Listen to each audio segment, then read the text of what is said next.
Sampai duduk di sini gaya-gaya kecil selawatnya. Nah, dengar, saksikan semua ini bos-bos kita. Yuk. Nah, Pak Kapolres, yuk. Sholat. Lebih dobet lagi. Ini mau poligami, pre. Madodo di baterai cilaka.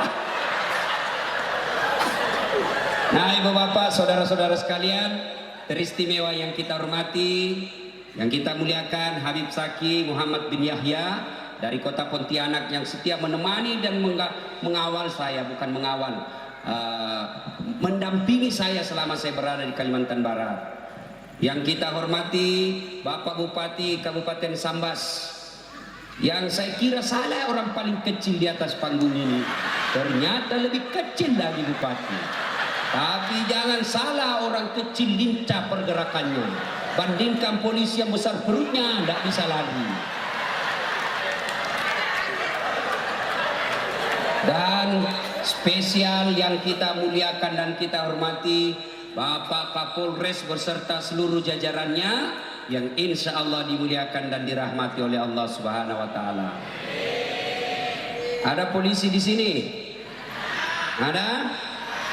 Saya tidak tahu betul ke itu, dia bilang temanku, katanya itu polisi takut semua sama istrinya. Betul itu, Bu? Dia bilang temanku, sebenarnya itu polisi Ustaz bukan takut sama istrinya, cuma istrinya selalu melapor sama istrinya komandan, dan komandan juga takut sama istrinya. Kalau Ustaz ya takut sama istri, tidak, cuma istriku lebih berani dari saya. Saya mau tanya, yuk kita ceramah sedikit dulu. Siapa yang tahu nomor punggungnya Ronaldo? Nomor berapa? 7. Semua tahu. Siapa yang tahu nomor punggungnya Lionel Messi? Semua tahu. Siapa yang tahu nomor punggungnya Neymar? Siapa yang tahu Presiden Republik Indonesia sekarang? Sekarang saya kasih hadiah. Siapa yang tahu anak bungsunya Nabi? Warna merah. Siapa? Hah? Ayo deh. Siapa? Fatimah. Itu karena ibunya ngajar salah anaknya. Siapa yang tahu? Ayo, kamu. Sini. Cepat bos. Lari sedikit, lari. Ya. Anda usah naik panggung jauh.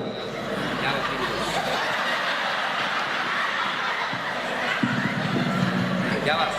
Siapa? Ibrahim.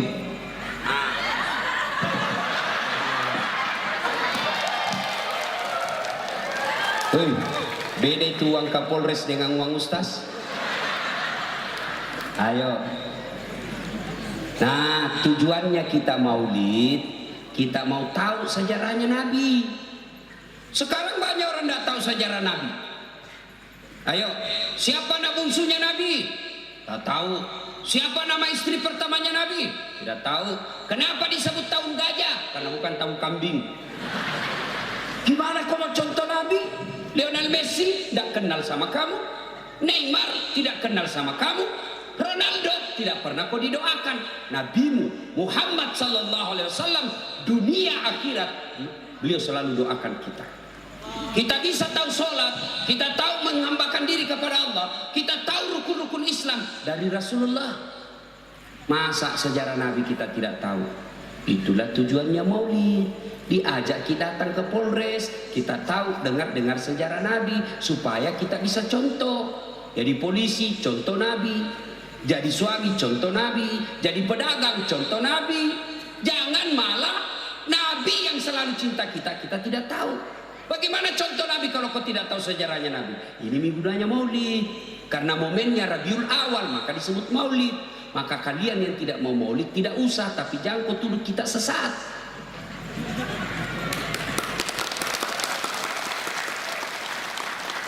Kan banyak sekarang itu anak-anak muda yang diberi gelarnya pemuda hijrah. Hijrah itu bahasa sederhananya tobat. Kalau kau bilang tobat, jangan kau tuduh kita sesat, bos. Hanya karena kita berbeda pendapat, kau bilangi kita sesat. Sama-sama Nabi kita, sama-sama kita Islam, sama rukun kita, iman kita. Tapi masa gara-gara maulid kau bilang kita sesat? Kenapa kau bilang maulid sesat? Karena tidak ada pada zaman Nabi, Ustaz. Kenapa bisa? Bid'ah. Bid'ah itu sesat. Sesat itu masuk neraka. Masa gara-gara maulid orang masuk neraka, bos? Nenekmu punya neraka? Kayak dia saja panitia hari kiamat. Kalau mau kau, sudahlah. Kalau kau tidak mau maulid silakan. Kami juga tidak tuduh kau sesat. Tapi jangan kau tuduh kami ini sesat. Apa yang salah dengan maulid? Coba tunjukkan saya yang salah dengan maulid. Kan selalu alasannya tidak ada pada zaman Nabi. Kalau begitu, jangan kau ceramah pakai mic. Nabi tidak ada mic-nya. Iya. Maka ini mic bid'ah, sesat. Supaya kita tidak sesat, jangan pakai mic.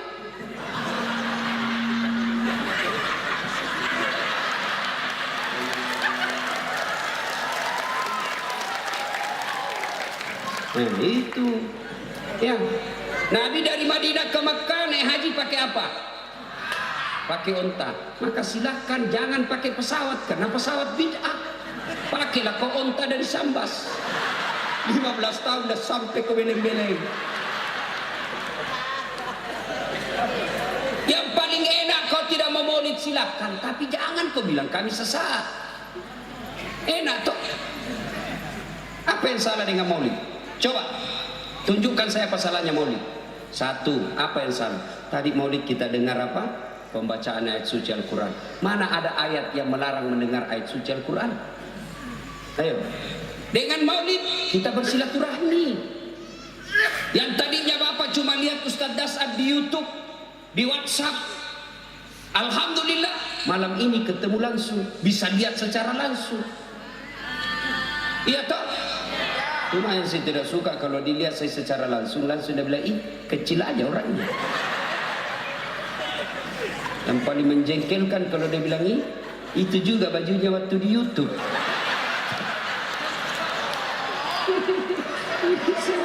Ini suatu tukang gosip ini. Itu kalau saya keluar di tempat acara yang ramai, Pak, hancur memang tuh saya rasa diriku. Ada yang tarik pipiku, ada yang tidak sampai pantat aja dia pegang. Yang paling mengerikan itu bapak-bapak yang berkumis. Kalau dia datang dia cium, ngerinya saya lihat tuh. Woi ngeri saya lihat, Pak, langsung mendarat di pipiku. Kalau pipi pandap ini kumisnya, bapak-bapak tidak pernah dirasakan cium di kumis toh. Saya rasakan tiap hari, Pak.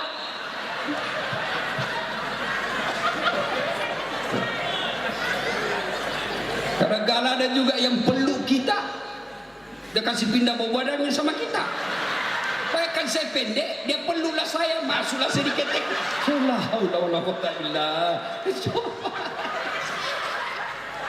Tapi saya senang karena mereka mau dengar dakwah saya. Alhamdulillah. Ya, maka inilah tujuannya maulid. Kita dengar sejarah Nabi, mudah-mudahan kita bisa mengikuti dalam kehidupan sehari-hari. Bu, Nabi dilahirkan masih dalam kandungan bapak ibunya, 6 bulan dalam kandungan sudah meninggal bapaknya. Berarti lahir sudah yatim piatu. Coba, siapa yang meninggal bapaknya selagi beliau masih dalam rahim? Coba angkat tangan. Hampir tidak ada. Tapi Nabi, Bu, masih dalam kandungan, kasihan, sudah meninggal bapaknya. Lahir, ibunya sudah janda. Coba, baru 3 hari keluar dari perut, diambil sama ibu susunya. Coba angkat tangan yang pernah lahir tidak pernah disusui ibunya. Coba, Rasulullah 3 hari setelah lahir diambil ibu susunya, 4 tahun pisah. Ibu ini masih digendong sama ibunya, masih dirawat sama ibunya. Nabi 4 tahun tidak bersama ibunya. Diambil sama ibunya usianya 4 tahun. Diambillah Nabi. Usia 6 tahun, Nabi pergi ziarah kubur. Berarti boleh Islam ziarah kubur, boleh. Yang tidak boleh kalau bapak pergi minta-minta di kubur. Selesai pengantin biasa saya lihat itu begitu. Pakailah baju baru, kopiah baru, dia bawa istrinya sambil duduk di depan kubur berdoa. Oh nenekku, saya baru menikah nek, doakanlah kami ini bahagia, murah rezeki, panjang umur, dongok. Mana orang mati doakan orang hidup? Orang hidup doakan orang mati. Boleh ziarah kubur, tapi jangan minta-minta. Ada lagi yang datang, nek, mudah-mudahan saya terpilih jadi caleg. Kalau saya terpilih, saya datang potong kambing di sini. Itu dosa, syirik. Ada yang lebih parah lagi, berpikiran bahwa ada manusia kembar sama buaya. Akhirnya dia kasih makan-makan ke sungai. Mana ada manusia kembar buaya? Tidak ada manusia kembar dengan binatang. Yang ada manusia jadi buaya darat. Sudah boleh ziarah kubur. Pulang Nabi istri dengan ibunya, pulang ziarah kubur. Masya Allah, di desa Afwa, demam ibu beliau, meninggal sebelum sampai ke Mekah. Inna lillahi wa inna ilaihi raji'un. Bayangkan Bu, cuma 2 tahun. Ayo, siapa yang hanya 2 tahun bersama ibunya di sini? Siapa? Sedikit. Nabi 2 tahun saja sama ibunya, kasihan. Diambil oleh kakeknya Abdul Muttalib. Usia 8 tahun meninggal lagi kakeknya. Coba. Duda itu diambil oleh pamannya Abu Talib. Usia 9 tahun mulai beliau mengembala. Makampi. Pekerjaan mengembala ini bukan pekerjaan gampang. Pekerjaan mengembala harus punya kesabaran. Allah ingin ajarkan kepada kita, hai hamba-hambaku, kalau kau mau jadi Kapolres, kalau mau jadi bupati, kalau mau jadi kepala desa, kalau mau jadi ketua DPR, pengadilan agama, tentara, dandim dan lain sebagainya, kalau kalian mau jadi pemimpin, kalian harus punya sifat sabar. Coba itu pengembala. Coba lihat pengembala. Tangkap bebeknya, 10 bebek, kejar yang lari kanan, ditangkap kanan, lari yang di kiri, ditangkap kiri, lepas lagi di bawah. Sabar. Maka semua nabi dan rasul sebelum diangkat dari rasul, 2 kerjanya. 1 pengembala, 2 pedagang. Apa inti dari pedagang? Kalau tadi bergembala sabar, kalau pedagang adalah jujur. Kalau pemimpin sudah bagus nih tadi bos, muka caki lagi, cari tongko perhatian.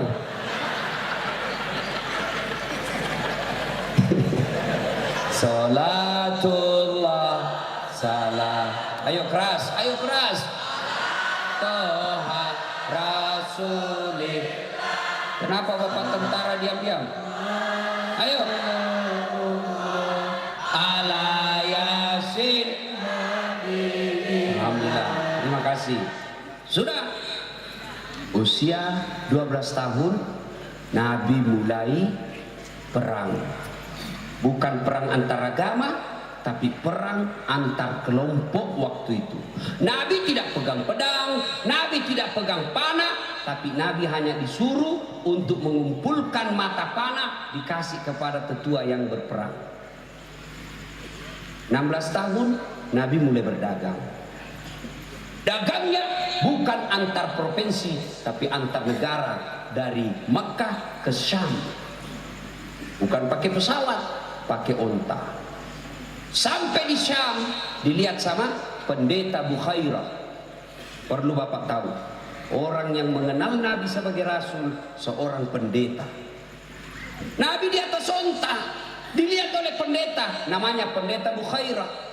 Dilihat-lihat, ini kok ada kabar seperti di Injil, tanda-tanda Nabi akhir zaman, Nabi setelah Isa, Nabi penutup segala Nabi, Nabi penyempurna dari semua agama yang diturunkan sebelumnya.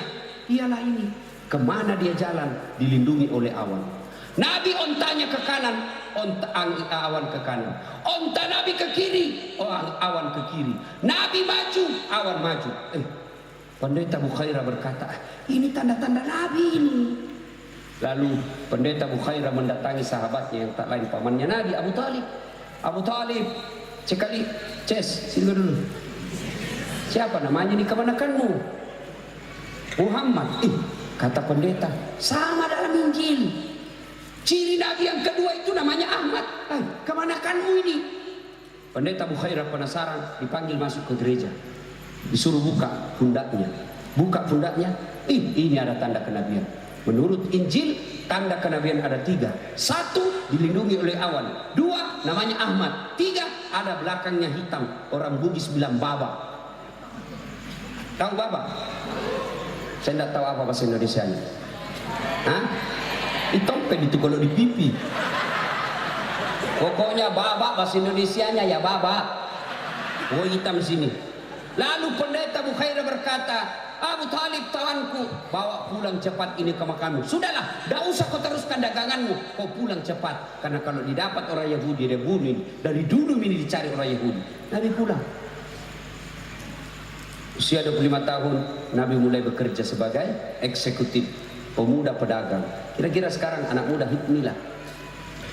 Kerja sama Khadijah.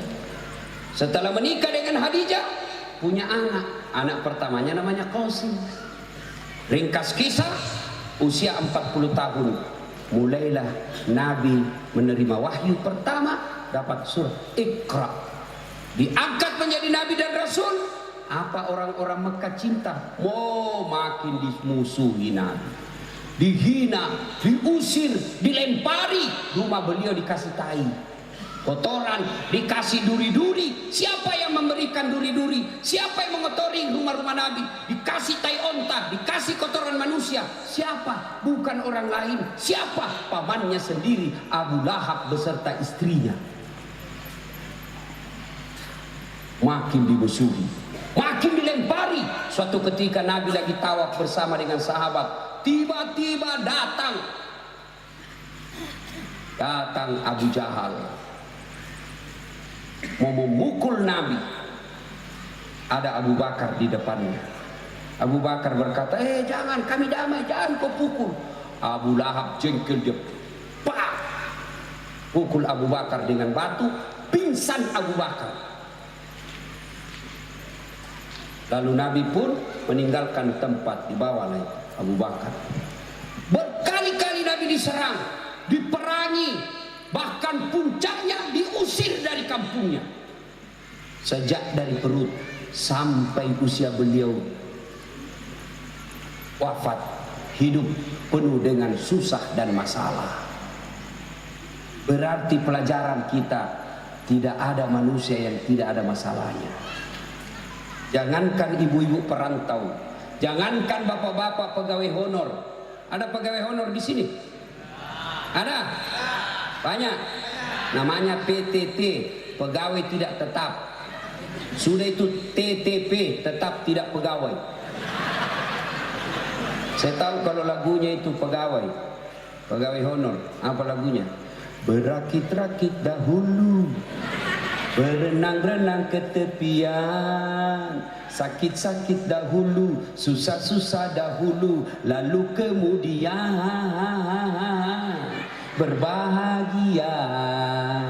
Itu pegawai honor.